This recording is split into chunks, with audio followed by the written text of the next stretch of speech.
오늘은 삼손에 대해서 함께 살펴보도록 하겠습니다. 이번 주에 우리가 말씀을 묵상하는 범위가 삼손에 관한 내용인데요.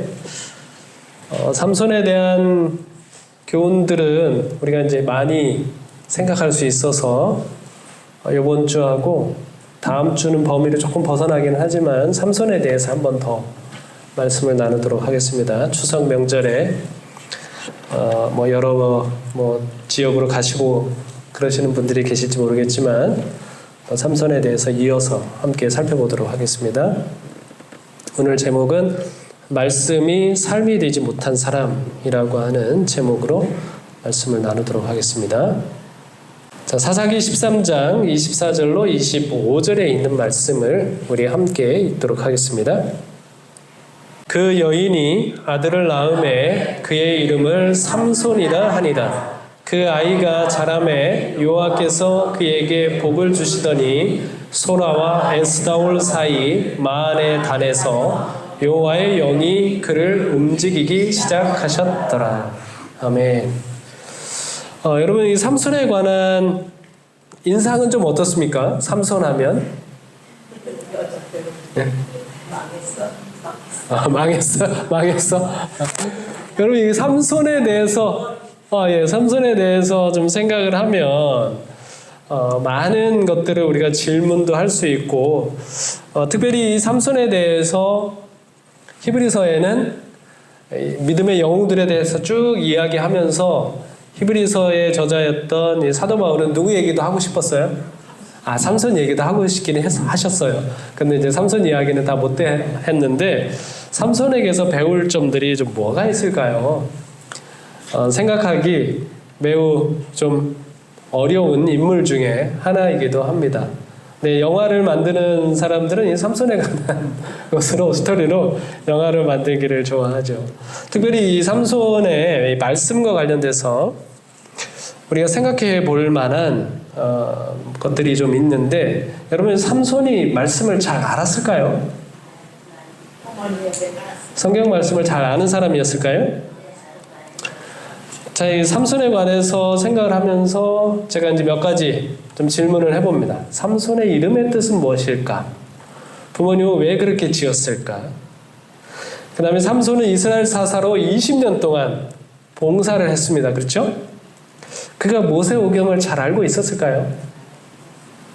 네, 그런 부분들을 함께 살펴보도록 하겠습니다. 이곳에서 여러분들이 함께 말씀을 나누면서 예수님을 발견하고 또 예수님의 품성을 좀 닮아가는 그런 시간이 되었으면 좋겠습니다.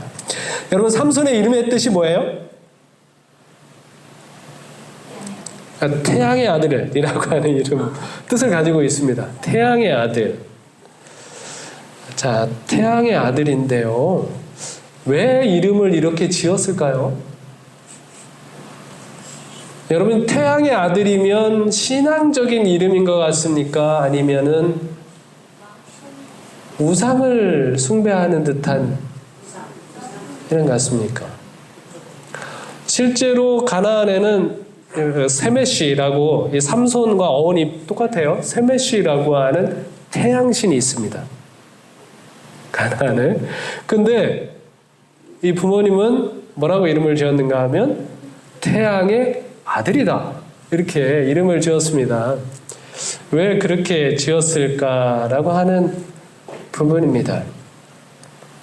여러분, 우리 여기 본문의 말씀을 보면 삼손은 정말 말씀의 사람이겠구나라고 하는 생각이 들게 합니다. 성령이 누군가를 움직일 수 있다 라고 하면 어떤 사람일까요? 성령은 어떤 사람을 움직일 수 있을까요? 분명히 말씀의 사람을 움직입니다. 여러분들 요한복음 14장부터 11장까지 보시면 예수님도 이 땅에 오셨을 때에 아버지께서 주신 말씀만 하셨고, 그분은 성령이 충만하셨잖아요.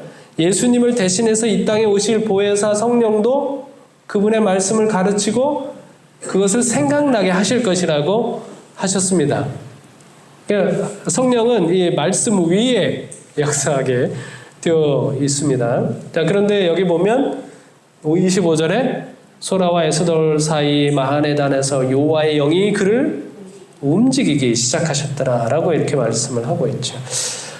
그런데 그 부모님은 이 삼손의 이름을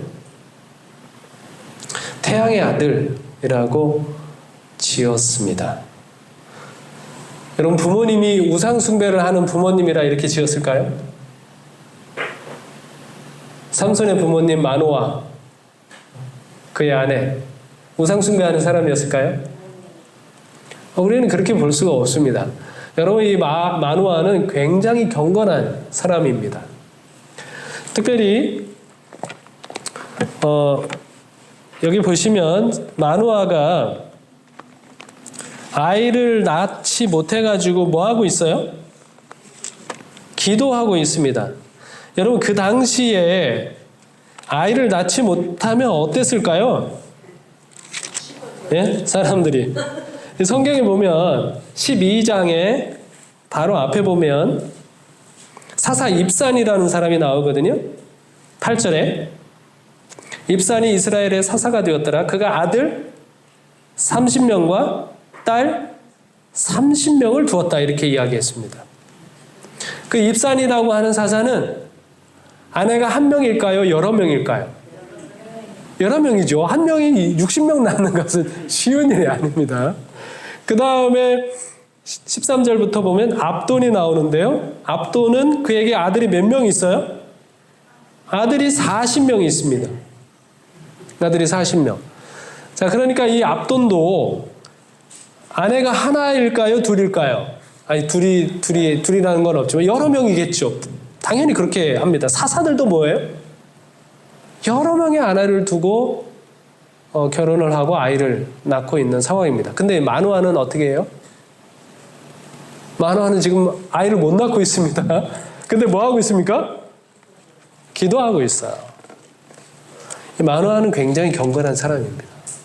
그의 아내도 경건하죠. 그리고 천사가 찾아왔습니다. 천사가 찾아와서 그 아내에게 아이를 낳을 건데 이렇게 하라라고 이야기를 했습니다. 그러면 보통 경건하지 않은 사람들은 어떻게 할까요? 경건하지 않은 사람들은 어떻게 해요? 오! 우리에게 자식을 주신다 그랬대. 와, 정말 잘 됐다. 너무너무 감사하다. 그러고 끝입니다. 그리고 아이를 낳겠죠. 근데 이 마노아는 어떤 사람이에요? 하나님께서 이 아이에 대하여 지시를 주셨는데 혹시라도 그 지시를 다 수행하지 못할까봐 뭐 했어요? 다시 한번 보내서 이야기를 해달라고 간청을 할 만큼 굉장히 경건한 사람이라고 하는 것을 알 수 있습니다. 그런 마노아가 자식의 이름을 지었는데 뭐라고 지었어요? 삼손이라고 지었습니다. 무슨 이유일까? 여러분, 왜 그렇게 지었을 거라고 짐작하십니까? 왜 그 이름을 그렇게 지었을까요? 제가 한 두 가지 이유를 생각해 봤습니다. 내가 만약에 삼손의 아버지라면 나는 왜 삼손이라고 이름을 지었을까 좀 생각을 해보면서 첫 번째 이유는 지리적인 이유 가운데서 한번 찾아봤습니다. 저 소라라고 하는 곳이 여기 있습니다. 저 소라가 저기 있는데요. 그 소라는 블레셋과 이스라엘의 이제 경계 지역에 있습니다. 저기 왼쪽에 보면 저기 딥나가 있고요. 그 딥나는 삼손의 첫 타락에 대한 기록이 등장하는 블레셋 지역이죠. 자, 그리고 소라 땅 옆에 뭐가 있어요? 저 벳세메스라고 하는 레위 지파가 사는 성이 있습니다. 저 벳세메스는 레위 지파가 살고 있는데 그 지역의 이름이 태양의 집입니다. 그러니까 삼손이 살고 있는 아주 가까운 지역에 누가 살고 있는? 레위 지파 사람들이 살고 있는 벳세메스라고 하는 마을이 있는 것이죠. 그래서 마노아는 그 동네, 벳세메스라고 하는 그 동네, 곧 하나님의 말씀을 가르치는 사람들이 살고 있는 마을에 영향을 많이 받으라고 지었겠구나라고 하는 생각이 듭니다. 어디 가서 놀았으면 좋겠어요? 얘가?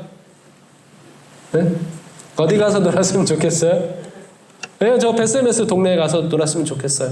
그 마을에 가서 레위 지파 사람들에게 말씀도 많이 배우고 듣고 하는 사람이 되기를 바라는 마음이었다라고 생각할 수 있을 것 같습니다. 그래서 짓지 않았을까라고 하는 생각이 들어요. 자, 그래서 뭐 했는가 하면 이제 삼손이 사역을 시작을 할 때 저 에스다올과 저 소라 사이에 마하네단에서부터 뭐예요? 여호와 영이 그를 움직이기 시작하더라라고 말씀하고 있습니다. 어디 가까운 곳이에요? 저 베스메스 가까운 곳에서 사역을 시작하는 모습을 볼 수 있습니다. 두 번째 이유는 저는 이게 더 확실한 이유라고 생각이 드는데요. 민수기 6장에는 두 가지 내용이 나옵니다. 대부분은 나실인에 관한 규례에 관한 내용을 하고 있습니다. 나실인은 이렇게 해야 된다, 이렇게 해야 한다, 이렇게 해야 한다 라고 말씀이 되어지고요. 그 다음에 바로 이어서 제사장의 축복이 나옵니다. 22절로 27절에 보면 나오는데요. 아론과 그의 아들들에게 말하여 이르기를 너희는 이스라엘 자손을 위하여 이렇게 축복하여 이르되 여호와는 내게 복을 주시고 너를 지키시기를 원하며 여호와는 그의 얼굴을 내게 비추사 은혜 베푸시기를 원하며 여호와는 그의 얼굴을 내게로 향하여 드사 평강 주시기를 원하노라 할지니라 하라. 그들은 이같이 내 이름으로 이스라엘 자손에게 축복할지니 내가 그들에게 복을 주리라. 자, 마노아는 경건한 사람입니다. 지금 하나님께서 아들을 낳을 것인데 이는 누가 될 것이다? 나실인이 될 것이다 라고 말씀하셨어요. 그러면 마노아는 그 이야기를 들었을 때 성경 어디를 떠올릴까요? 민수기 6장을 떠올리겠죠. 거기에 뭐가 있으니까? 나실인에 관한 규례들이 있으니까 떠올리겠죠. 그 다음에 이어서 나실인이 등장하면 바로 이어서 백성들에게 제사장의 축복이 전해지고 있거든요. 저렇게 얼마나 그걸 바라고 있을까요? 마노아가 이 백성들에게 여호와께서 복을 주시고 지키시고 얼굴을 내게 비추셔서 은혜 베푸시기를 원하고 그의 얼굴을 내게로 향하여 평강 주시기를 원하노라 라고 하는 이 제사장의 축복이 백성들에게 얼마나 성취되기를 바라고 있을까요? 삼손의 경우는 성경상 첫 번째로 나실인이 등장하는 내용입니다. 그러니 여기에 나와 있는 이 이미지가 하나님의 축복의 이미지가 뭘 떠올리게 합니까? 여러분 보시면 여호와의 얼굴을 내게 비추사 여호와의 얼굴을 내게로 향하여 뭐가 떠올라요? 여러분 태양이 떠오르지 않습니까? 해가 떠오르지 않습니까?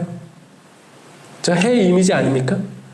해 이미지로 이 백성들에게 축복을 주시는 그런 모습이 떠오르게 됩니다.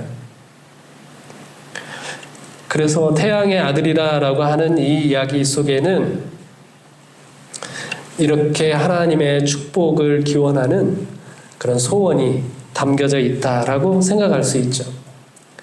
자, 이렇게 생각할 수 있는 이유는 삼손은 정말 말씀을 잘 배울 수 있는 환경 가운데서 하나님께서 자라게 하셨습니다.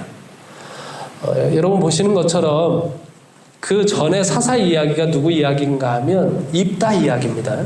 자, 입다는 누구 아들이에요? 기생의 아들입니다. 기생의 아들인데 이 기생의 아들이었던 입다가 암몬과 전쟁을 할 때 암몬과의 사자들과 나누는 이야기를 보면 그는 성경 모세오경에 대해서 특별히 신명기에 대해서 굉장히 잘 알고 있는 것을 알 수 있습니다. 그래서 이제 그가 이제 사사로 봉사를 하거든요. 자, 그 입다의 입장과 비교해 볼 때 이 삼손은 경건한 아버지 밑에서 그리고 그 바로 옆에는 어떤 성읍? 레위 지파의 성읍이 있는 곳에서 자라났죠. 그러니 이 삼손이 얼마나 어려서부터 성경을 열심히 배웠을까요? 잘 배웠다라고 우리가 생각할 수 있는 것이죠. 실제로 부자선지자 562쪽에도 그러나 이 체력은 삼손과 그 부모가 잘 아는 바와 같이 그의 튼튼한 근육에 의한 것이 아니요 그의 깎지 않은 머리가 상징하는 바와 같이 나실인으로서의 조건에 의한 것이었다. 이거는 부모도 잘 알고 누구도 잘 알아요? 삼손도 잘 알아요. 그러니까 삼손은 어려서부터 자기가 나실인이 어떤 사람인지 또 어떻게 그 힘이 유지되는 것인지 어떻게 그 사역을 해야 될지에 대해서 어려서부터 잘 교육을 받아온 사람이라고 하는 사실을 알 수 있죠. 그래서 삼손은 사사로 20년간 사역을 했고요. 그렇게 할 만큼 모세오경을 잘 아는 사람들입니다. 여러분 12장에 나와 있는 사사들은 고작 10년이 되지 않습니다. 근데 삼손은 죽을 때까지 20년간 백성을 재판해 주는 것이죠. 사람들이 무슨 문제가 생겼어요. 그래서 하나님께서 하시는 통치 원리를 알고 싶어. 그럼 누구한테 오는 거예요? 삼손에게 오는 것입니다. 그 사사인 삼손에게 와서 그것을 배우고 또 판결을 받고 하는 것이죠. 그러니 이 삼손은 주색에만 빠져 있었던 사람이라고 우리가 생각할 수 없는 것이죠. 근데 삼손의 문제는 뭐예요? 삼손의 문제는 뭡니까? 말씀을 잘 아는데 문제가 있는 게 아니라 말씀이 그의 삶이 되지 못하는 데 문제가 있습니다. 그는 말씀을 너무 잘 알아서 그에게 재판을 오는 사람들에게 하나님의 뜻이 무엇인지 알려줄 수 있는 사람이었는데 정작 자신은 그 말씀대로 살아가지 않고 있는 사람이라고 하는 것이죠. 실제로 말씀에 대한 이제 삼손의 태도를 알 수 있는 이 구절이 뭐냐면 사사기 14장 3절에 보면 삼손이 그의 아버지에게 이르되 내가 그 여자를 좋아하오니 그 딥나의 여자입니다. 블레셋 여자하고 결혼하겠다고 하잖아요. 그러니까 아버지가 안 된다. 이방 여인하고 결혼할 수 없다고 이야기하는데 뭐라고 얘기하는가 하면 내가 그 여자를 좋아하오니 나를 위하여 그 여자를 데려오소서라고 이야기를 합니다. 여기 좋아하오니라고 하는 이 말과 사사시대의 전반적인 이제 백성들의 경향이 있죠. 왕이 없으니까 사람마다 자기 소견에 옳은 대로 행하였더라라고 이야기하고 있습니다. 그러니까 하나님이 통치하시는 시대인데 사람들이 누구를 인정하지 않아요? 하나님을 왕으로 인정하지 않아요. 그리고 멋대로 내가 생각하기에 옳은 대로 살아가는 겁니다. 뭐 나쁜 짓 의도적으로 나쁜 일 하면서 산다고 기록하지 않고 뭐라고 이야기하고 있는가 하면 자기 소견에 옳은 대로 내가 보니까 이게 옳아. 그렇게 뭐 하나님의 말씀과 맞는지 그런지에 대해서는 별로 관심이 없고 어쨌든 내가 옳은 대로 살아간다라고 하는 것이죠. 그 표현을 똑같이 쓰고 있습니다. 예, 똑같이 쓰고 있는 이유가 있겠죠. 예, 삼손은 그 당시에 경향처럼 하나님의 말씀은 잘 알고 있지만 그럼에도 불구하고 자기 소견에 옳은 대로 살고 있다라고 하는 것입니다.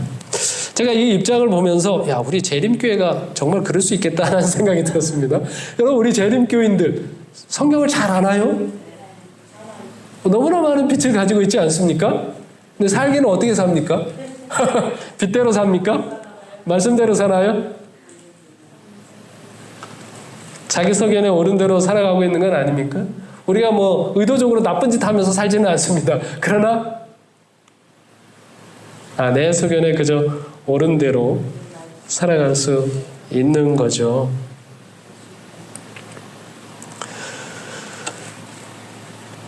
제가 청소년 부장 할 때 청소년 부장 처음 하면서 청년들 집회를 했었거든요. 그런데 이제 직업과 관련해서 그런 고민들이 있으니까 직장 생활과 관련된 고민이 있으니까 그런 이제 세미나를 했습니다. 그 몇 가지 우리가 문제됐던 게 있었는데 직장에서 회식 어떻게 해야 하나. 우리 안식일 교인들이 직장 회식 가야 돼요, 말아야 돼요? 굉장히 곤란합니다. 청년들 굉장히 곤란해 하더라고요. 그 다음에 안식일에 면접을 보는 건 어떻게 해야 할까요? 예, 그래서 그 청년들이 거기에 굉장히 많은 이제 고민을 하는 것을 보게 됐습니다. 그리고서 이제 그 부분에 대해서 이제 서로 고민도 이야기하고 어떻게 하면 좋을지에 대한 이야기들을 쭉 했는데 우리가 묻지 말아야 될 건 물었습니다. 자, 어떤 물음을 했는가 하면 거기 청년들 한 300명 정도 모였거든요. 300명 정도 모였는데 자, 안식일에 의도치 않게 이제 안식일 면접이 있다. 그러면 그 면접에 가겠느냐 이런 질문을 했습니다. 몇 명이 손들을 들었을까요? 네? 몇 명이 손을 들었을까요? 약 80%가 손을 들었습니다. 네. 굉장히 저희가 이제 충격을 받았습니다. 그 질문을 괜히 해놔가지고. 말씀대로 살아가는 게 좋은 것 알죠? 근데 이제 청년들의 고민은 뭐냐면 그 말씀대로 살아가는 게 힘에 부친다는 거죠. 너무 힘에 부친다. 이런 이야기를 하는 걸 들었습니다. 제가 이 책 한 16년 전쯤에 읽은 책인데요. 성경 말씀대로 살아본 1년이라고 하는 책입니다. 미친 척하고 살아봤답니다. 이 저자가 이제 제이콥스라고 하는 사람인데 남성 패션 잡지 에스콰이어의 편집자입니다. 자, 그런데 이분이 기고문을 쓰는데 자기가 실험을 해보고 쓰는 거를 좋아하는 사람이에요. 근데 이 사람이 불신자거든요. 무신론자인데 한번 성경 말씀대로 한번 살아보고 1년간 살아보고 그것에 대해서 이제 경험을 기고하겠다라고 한 겁니다. 그래서 이제 성경 말씀에 있는 대로 살려고 그다음에 기독교인 신학자들, 그다음에 유대인 학자들 좀 불러봐가지고 성경 이제 말씀들을 착착착 해가지고 이건 어떻게 해야 되는지 다 상담을 하고 이야기를 듣고 했습니다. 그 다음에 그가 이제 정리한 게 700개 정도의 이제 계율이 있구나. 성경에 보면 700여 개의 이제 계율이 있습니다. 우리가 유대인들이 유전으로 이제 613개의 이제 계율이 있다라고 우리가 많이 봤지 않습니까? 이 사람이 어쨌든 시작까지 합쳐가지고 한 700여 개의 계율을 이제 정리를 했습니다. 그래서 이제 그대로 하는 거예요. 그래서 뭐 이런 일들이 있습니다. 안식일에 일하는 사람에게 돌을 던지라는 얘기가 있잖아요. 그래가지고 사람에게 막 돌도 던져왔습니다. 그리고 생육하고 번성하라는 말이 있어가지고 이 기간에 이제 쌍둥이를 낳기도 했습니다. 그 다음에 거짓말 하지 말라는 계율이 있어서 이게 제일 어려웠다고 이야기를 하더라고요. 한 식당에서 우연히 이제 아내의 동창을 만났는데 아내가 그 친구에게 우리 조만간 같이 보자 이렇게 이야기를 했답니다. 그런데 이 저자가 이제 거짓말 하지 않기로 했으니까 그 자리에서 아내에게 말을 했습니다. 여러분 당신 친구 부부 좋은 사람인 것 같기는 한데 하지만 우리가 당장 지금 새로운 사람을 만날 수 있는 여지가 없는 것 같아. 그래서 만날 수가 없다고 이렇게 이야기를 했대요. 그래가지고 아내한테 얼마나 구박을 받았겠습니까? 근데 이제 거짓말 하지 말라 그랬으니까 또 그렇게 살아간 것이죠. 그가 이제 1년 동안 살았습니다. 이 실험을 마치고 이 사람이 기독교 신자가 된 것은 아닙니다. 그런데 이 책에 자기에게 이르러 온 변화를 이렇게 좀 고백을 했습니다. 기도를 하면서 위로를 받게 될 줄은 몰랐다. 내가 얼마나 흠 많은 사람인지 절실히 깨닫게 될 줄은 몰랐다. 성경에서 그렇게 이상한 내용을 많이 발견하게 될 줄은 몰랐다. 그리고 성경에서 안식을 찾고 그 안에서 기쁨을 누리게 될 줄은 정말 몰랐다. 부작용이 아닌 부작용도 있다. 너무 자주 범사에 감사하게 됐다. 엘리베이터 버튼을 누르고는 빨리 와준 것에 감사한다. 엘리베이터를 타고는 케이블이 끊어져 나를 지하 바닥에 매다 꽂지 않는 것에 감사한다. 이전에는 그렇게 사소한 것들을 의식하지 못하고 살았다. 나의 매일매일을 무탈하게 만들어주는 수천 가지의 사소한 일들. 감사를 드리는 대상이 누군지 확실히는 잘 모르겠다. 하지만 감사에 중독되어 어쩔 수가 없다. 이 사람의 삶이 좀 부럽지 않습니까? 이렇게 성경 말씀대로 미친 척하고 1년 동안 살아보니까 자기 삶이 이렇게 변화됐대요. 물론 이제 하나님을 믿지는 않습니다. 여전히 불가지론자고 무신론자입니다. 저는 이제 이 책을 다시 한번 기억을 하면서 우리 스스로에게 좀 자문을 해보는 것이죠. 여러분 이 사람처럼 하나님의 말씀 전체를 순종하고자 하는 열정이 혹시 있습니까? 예? 예. 이 사람처럼 하나님의 모든 말씀을 한번 순종해 봐야지. 말씀대로 1년이 아니라 우리가 평생을 살아야 되긴 할 텐데 제가 생각을 해보니까 단 하루라도 하나님의 말씀대로 산다면 우리의 삶이 어떻게 좀 변화될 수 있을까요? 이 불신자에게 하나님의 말씀대로 살아가야 되는 그런 교훈도 얻고 부끄러운 그런 경험을 하게 됐습니다. 여러분, 남은 자손은 어떤 사람인가요? 남은 자손은 하나님의 계명을 지키며 예수의 증거를 가진 자들이라고 되어 있습니다. 여러분, 말씀을 어떻게 지키고 어떻게 가질 수 있을까요?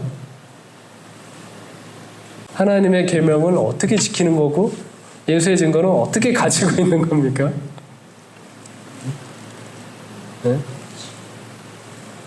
젊은 부자 법관이 예수님을 찾아왔습니다. 그리고 물었죠. 어떻게 영생을 얻을 수 있습니까? 그랬더니 예수님께서 뭐라고 대답하셨어요?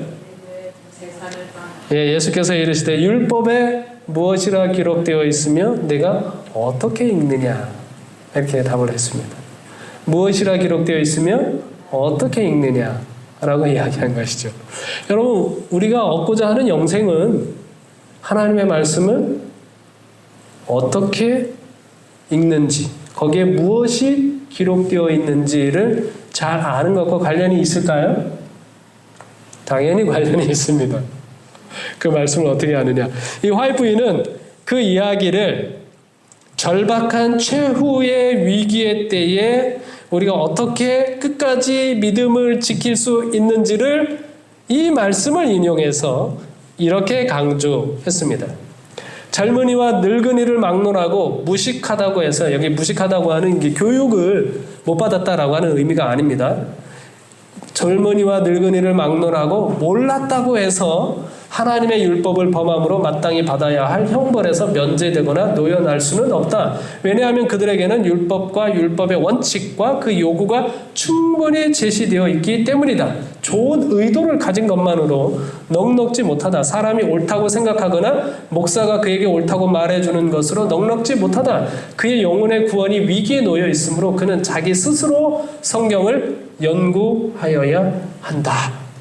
여러분, 교회도 열심히 다니고 마음도 착할 수 있죠. 목사나 교회 지도자들이 하라는 대로 잘 따릅니다. 좋은 성도인가요? 예? 뭐 오늘날로 치면 이제 매일 이렇게 유튜브를 통해서 여러 목사님들의 말씀을 즐겨 듣는 성도는 좋은 성도인가요? 예, 좋은 성도입니다. 자, 그런데 그렇다고 해서 형벌에서 안전한 성도인가요? 그렇지 않을 수 있습니다. 뭐 해야 된다고요? 스스로 성경을 연구하여야 한다 라고 말씀하셨습니다. 여러분이 성경 원문, 헬라어 히브리어를 말씀드리는 거 아닙니다. 여기 성경에 나와 있는 성경 그대로를 보셔야 합니다. 읽으셔야 하고, 예언의 신의 말씀을 누가 해석해 준 거 말고, 성경 누가 해석해 준 거 말고, 여러분 스스로 예언의 신의 말씀을 뭐 해야 돼요? 여러분들이 그 말씀을 직접 접하셔야 됩니다. 그래야 그게 스스로 연구하는 거죠. 누가 목사나 누가 교회 지도자나 성경을 교수하는 사람이나 그 사람들이 해석해 준 거 말고, 여러분 스스로 성경을 연구할 필요가 있다라고 하는 것이죠. 여기 처음에 말씀하고 있는 네 줄에 있는 이야기, 오늘날 시대에는 우리는 꼼짝없이 핑계할 수가 없습니다. 그렇죠? 우리가 몰랐다라고 할 수 없는 시대를 우리가 살아가고 있습니다. 얼마나 넘치게 말씀이 있습니까? 네? 율법과 율법의 원칙과 그 요구가 충분히 제시되어 있습니까? 우리가 그 말씀을 얼마나 많이 들어왔습니까? 우리는 정말 꼼짝없이 핑계댈 수 없는 그 시대를 살아가고 있는 거거든요. 그러니까 남아있는 건 뭐예요? 우리 스스로 성경을 연구해야 합니다. 성경의 본문을, 예언의 신의 본문을 우리 스스로 만나보셔야 한다는 것이죠. 여러분은 어떤 그 연구법을 가지고 있는지 모르겠습니다. 저는 이렇게 말씀을 연구하는 이제 원칙이 있습니다. 가장 중요한 건 뭘까요? 예, 하나님의 말씀은 나의 지식이나 나의 학력으로 이해하는 것이 아니기 때문에 항상 성령의 지도를 구하는 기도가 필요하죠. 그런 다음에는 본문을 읽죠. 이 본문 몇 장을 읽어도 상관이 없습니다. 몇 장을 읽었다가 중요한 게 아니라 언제까지 읽는 거예요? 마음에 묵상하고픈 부분이 나올 때까지 읽는 겁니다. 내가 이 말씀은 깊이 한번 생각해 보고 싶은데 라고 하는 것이 마음에 들 때까지 성경을 읽는 겁니다. 본문을 정해놨으면 오늘은 나는 1장씩 읽겠다라고 정해놨으면 그 1장 속에서 계속 읽으면서 이 말씀을 내가 다시 한번 깊이 묵상해보고 싶은데 라고 하는 것이 떠오를 때까지 계속 읽는 것이죠. 그 다음에 이제 그 말씀에 대한 질문을 합니다. 질문은 제가 처음에 했던 것처럼 이 말씀이 우리에게 보여주고 싶어하는 예수님은 어떤 분이시지? 하나님은 어떤 분이시지? 여기에서 구원의 원리는 무엇이지? 이런 것들을 찾아가는 그런 질문을 하는 것이죠. 그 다음에 본문을 묵상하다 보면 이거는 내가 알고 있는 하나님의 품성과는 너무너무 다른데? 라고 싶은 부분들이 있을 수 있습니다. 모든 본문들을 가지고 십자가의 빛에서 이해하려고 노력하는 것입니다. 그러면 거기서 하나님의 품성과 구원의 원리가 드러나게 되는 것이죠. 그렇게 이제 말씀에 대해서 이제 깨닫게 되면 그 다음에 이제 그 다음 절차가 필요합니다. 다른 성경에서도 이와 비슷한 예가 있나? 이들을 찾아보는 것입니다. 그리고 또 예언의 말씀으로 확인을 해보고요. 그 다음에 이제 나의 삶에 적용하는 것입니다. 저는 이제 이런 단계를 통해서 이제 말씀을 보려고 애를 쓰고 노력을 하고 있습니다. 매일같이. 여러분들도 여러분 나름대로의 말씀을 연구하는 원칙이 있으면 좋겠어요. 어떤 원칙이든지 좋은데요. 저는 이 방법이 아주 좋은 방법이라고 생각하는데 어떤 원칙이든지 여러분들이 성경 말씀을 펼칠 때는 항상 뭐하고? 성령의 지도를 구하는 기도를 하시고 말씀을 살펴보시면 좋을 것 같습니다. 그래서 제가 여러분들에게 아주 좋은 말씀 묵상 표를 연초에 이제 소개를 해드렸죠. 이제 만남 시리즈라고 하는 것은 참 저는 개인적으로 너무너무 좋습니다. 이거는 대쟁투 총서와 우리 성경을 같이 연계시켜가지고 연구하도록 되어 있어서 말씀에서 내가 이걸 다 온전히 이해하지 못했는데 라고 생각이 들었던 부분을 아직도 이제 남겨져 있는 부분이 있을 수 있거든요. 그 다음 날 되면 또 예언의 신의 말씀을 통해서 이해할 수 있는 길이 열립니다. 또 예언의 신에 있는 말씀도 성경 말씀을 통해서 더 풍성하게 우리가 이해할 수 있고요. 말씀 묵상 범위가 있고 날짜를 적고 그 다음에 깨달은 점 적용할 거 이렇게 간단하게 한 줄 메모할 수 있는 그런 책자가 이제 준비되어 있으니까 여러분들께서 활용해 보시면 좋겠다 생각합니다. 제가 올해로 이것을 한 7년째 하고 있는데 참 좋습니다. 아내와 더불어서는 6년째 하고 있고요. 저희의 이제 가장 큰 기쁨은 뭐냐면 매일 아침 하나님의 마음을 알아가는 그런 기쁨이 있습니다. 대화의 주제가 또 많이 바뀌게 되고요. 얼마나 감사한지 모릅니다. 자, 예수님이 십자가에서 이런 말씀을 하셨습니다. 내가 목마르다. 이 말씀을 왜 하셨을까요? 물론 희생제물로서 번제물로서 제단에서 불사른 바 되는 예수님께서 그 몸의 모든 진액이 불로 화하여지는 그런 것들을 우리에게 보여주고 있는 측면이 있습니다. 그런데 그럼에도 불구하고 이 요한은 뭐라고 기록하고 있는가 하면 그 후에 예수께서 모든 일이 이미 이루어진 줄 아시고 뭘 응하게 하려 하사? 성경을 응하게 하려 하사 이르시되 내가 목마르다 하시니 예수께서 신포도주를 받으신 후에 이르시되 다 이루었다 하시고 머리를 숙이니 영혼이 떠나가시니라. 이유는 뭐예요? 성경을 응하게 하시려고 라고 기록되고 있습니다. 자, 예수님께서 지금 내가 목마르다 라고 말씀하시기 전에 지금 뭘 떠올리고 있습니까? 이 본문을 보시면 네? 뭘 떠올리고 계셔요? 뭘 떠올리고 계셔요? 예, 성경 말씀, 성경의 예언을 떠올리고 있습니다. 지금 보니까 지금까지 당신의 생애를 걸쳐서 십자가에서 이 성경의 모든 예언이 성취되었습니까? 성취되었어요. 그런데 어떤 말씀이 아직 성취되지 않았습니까? 네? 어떤 말씀이 성취되지 않았어요? 이 시편 22편에 보면 예수님이 십자가에 달리실 때 사람들이 포도주를 먹인다고 하는 그 예언이 성취되어 있지 않잖아요. 그러니까 예수님께서 뭐 하시는 거예요? 그 예언을 성취시키기 위해서 내가 목마르다라고 말씀하고 있는 것입니다. 그러니까 예수님께서 십자가의 고통을 견디시게 한 것은 뭐라는 겁니까? 하나님의 말씀이 그분의 십자가에서의 고통을 견디게 하고 있습니다. 그 말씀에 대한 믿음이 예수님을 십자가의 고통 속에서 견디게 하고 있다는 것이죠. 뿐만 아니라 그 고통 중에서도 무엇을 신경 쓰고 계셔요? 하나님의 말씀을 신경 쓰고 있는 모습을 볼 수 있습니다. 그리고 성경이 모조리 성취되자 다 이루었다고 말씀하실 수 있었던 것이죠. 그러니까 예수님의 사역은 성경대로 돼야 예수님의 사역이 완성이 되는 것입니다. 그러니까 예수님이 우리를 위하여 이루신 그 모든 위대한 구원의 역사는 단 하나도, 단 한순간도 성경에 없는 무언가를 이루신 것이 아닙니다. 이걸 거꾸로 말씀을 드리면 성경에 우리를 위한 모든 것이 다 들어있다는 말씀입니다. 이스라엘 백성들이 광야에 나가서 만나를 먹었습니다. 자, 이 만나가 주는 굉장히 중요한 교훈은 무엇인가 하면 이스라엘 백성들이 광야 40년 생활하는 동안 먹을 것이 떨어진 적이 있습니까? 없습니까? 떨어진 적이 없습니다. 그 40년이라고 하는 시간은 이 백성들이 죽을 때까지입니다. 그 40년이 지나면서 다 죽었잖아요. 반역했던. 그러니까 죽을 때까지 우리를 위한 양식이 떨어진다, 안 떨어진다?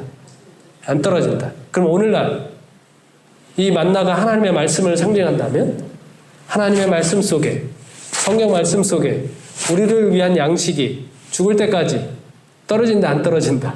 안 떨어진다. 그 말씀 속에 다 우리를 위한 모든 것이 들어있다라고 하는 것이죠.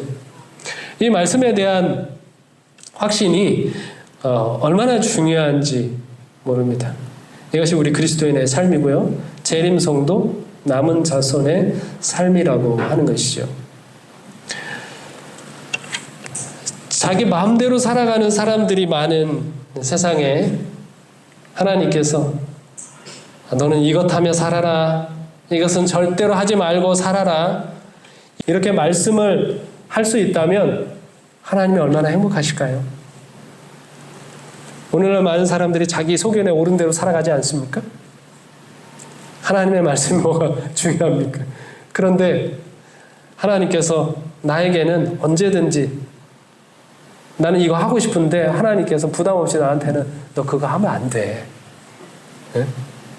나는 이거 하기 정말 싫은데 하나님이 나한테는 부담 없이 너 이거 하면 안 되겠니?